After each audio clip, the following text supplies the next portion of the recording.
The Knicks postgame show presented by Tri-State Audi. Visit your Tri-State area Audi dealer today. Jalen Brunson out with a sore neck. So Jose Alvarado from Brooklyn, his first start as a Knick. Boy, did he play well. 16 points and a season-high 10 assists. And you got to have Hart. Josh with his highest point total as a Knick. 33 points, 12 of 13 shooting from the floor. And the Knicks blow out the Pacers 136-110. Great to have you with us, everybody. A feel-good win tonight for the Knicks. Bill Pito along with Alan Hahn. So the first quarter, again, wasn't great. But from then on, it got better and better. And the Knicks ended up blowing out the Pacers in the second half, outscoring them by 18 points. Yeah, the offense was just incredible in this game tonight. And it was without Jalen Brunson. There was a lot of concern about the fact that who's going to create offense because he is the best offensive creator on the team. Well, what it was is a lot of passing the basketball, a lot of movement, some fast breaking as well, but knocking down threes. The Knicks were able to keep pace, no pun intended, with the Pacers early on. They couldn't miss, but neither could the Knicks. So staying in the game and staying with it early on allowed them to eventually take over. Pacers in the first half hit 11 threes. In the second half, they made only 6. Knicks up by 4 after the first quarter, up by 8 at the end of the half, and things started to pick up at the end of the first half, and then really picked up for the Knicks in the third quarter. Yeah, and certainly picked up with Josh Hart. It was just, he was, I mean, on fire throughout this game. But late in this half, he knocks down a corner three, he knocked down another three as well, and that's why the Knicks were able to build the lead because of those late threes that he knocked down. But this is a lot of, you can see it's a lot of tempo and a lot of ball movement, right? You're just seeing the Knicks really with great action and activity on offense, and you got to credit Alvarado early in the game for his ability to move the basketball, to push the pace as well. And Hart was just feeling it. He knocked down some early threes. He knocked down some shots in the paint, and he just started to get into a rhythm where he didn't feel like he could miss. And then in the third quarter, you saw Karl-Anthony Towns take over, another 20-point scorer for the Knicks tonight, as he got things going on the boards as well.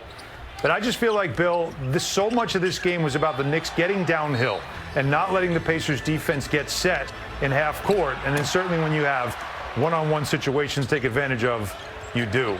Alvarado had a really good game in his start, as he had 16 points, he had 10 assists, and he knocked down 4 threes. Remember, Alvarado was very critical of himself for not being able to hit some threes lately, but he did tonight. Yeah, Alvarado coming in from downtown before this game, 27% three-point shooter so far as a Knicks, but much better night. You see the numbers, 38 assists for the Knicks. Notice points off of turnovers, significant points in the paint also, and up higher. How about the Knicks outboarding the Pacers by 13? Here now with OG Anunoby. OG, thank you for stopping by. You guys gave up 64 points in the first half, only 46 in the second half. What was the difference on the defensive end? Just, getting stops, communicating better, better contests, and just, weathering the storm, We know a game's going to go up and down. Teams are going to make shots at certain points. So just staying with our defensive principles and continue to play. Jalen Brunson out with a sore neck. You scored 15 of your 26 in the first quarter. How did Brunson's absence impact your approach to start the game? Just being aggressive. The ball's finding me, and I'm always aggressive, I think. I'm always trying to make a play, whether for myself or for my teammates. And worked out really well for you guys, but overall, what are the challenges of playing teams like these when you have a playoff spot basically wrapped up? Oh, I mean, every game is a chance to get better. So we don't take any opponent lightly. We know the Pacers are a great team. Every game's a chance to get better, so we never take it for granted. OG, thank you for stopping by. Congrats on a great game. Thank you. Thank you so much.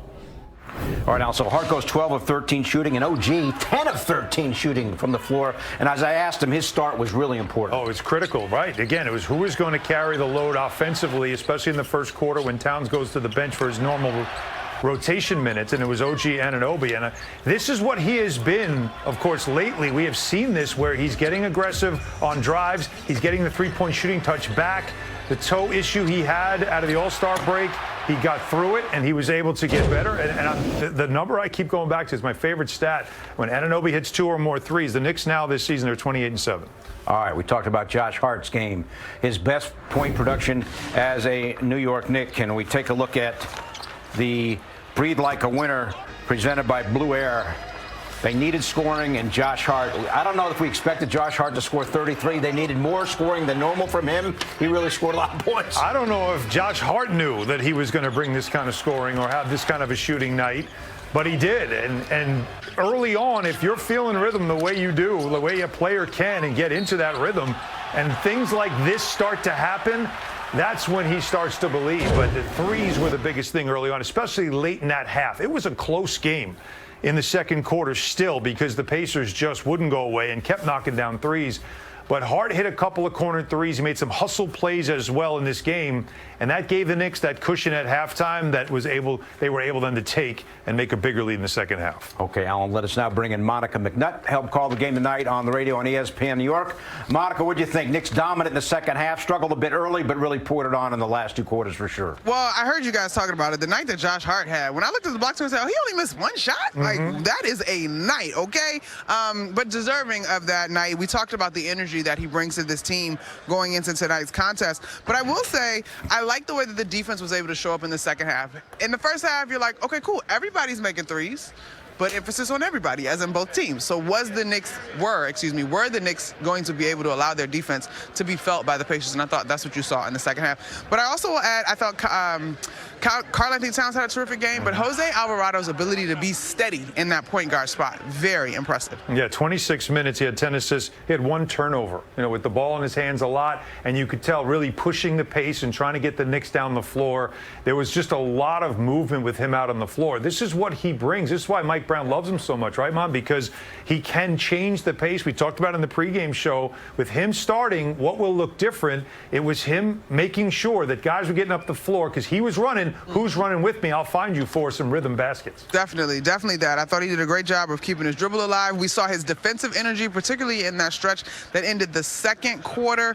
Guys just diving on the floor, trying to get to the basketball and make plays. I thought he had a great game. And for him to get back to the three-point shooting that he believes of himself, 4 of 7 from the three-point line for Alvarado is outstanding. I mean, I'm pretty sure that was his first double-digit performance since he had that big game when he first joined the roster back in February. Philly in February. All right, guys, Alvarado is the subject of tonight's thrilling moment presented by FanDuel Casino. Get your thrill on. There's just an X factor to him, Alan. He gives the team a little bit of physicality, a little bit of intensity. A little bit of juice, a little bit of that New York, right? That's what he is, and that's what he's about. That's where he's from. He's from Brooklyn. He played high school ball at Christ the King. It means the world to him when he was introduced in the starting lineup tonight. As most players are introduced by their college, he was introduced from Christ the King High School.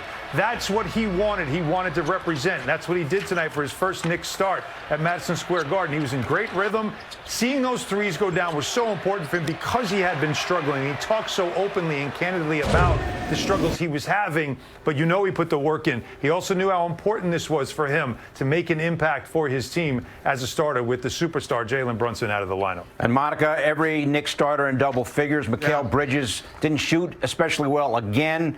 Only 4 of 12, but he did finish with 10 points, and everyone else in the starting 5 was in double figures, as was Mitchell Robinson, who again was effective off the bench. Yeah, I do want to say this, though, Pito, because I think folks got to be mindful that when you're in a slump, the way Mikal Bridges is, we can call a spade, it becomes as much mental, if not more mental, than it actually is physical. So I was encouraged that we're not seeing him turn down shots, because the only way to get through it is literally to shoot himself out of it. So he's got to keep going in that vein. And, of course, Mitchell Robinson minutes, I thought those were outstanding. He's a monster on the glass. 47 double-doubles now for Karl-Anthony Towns.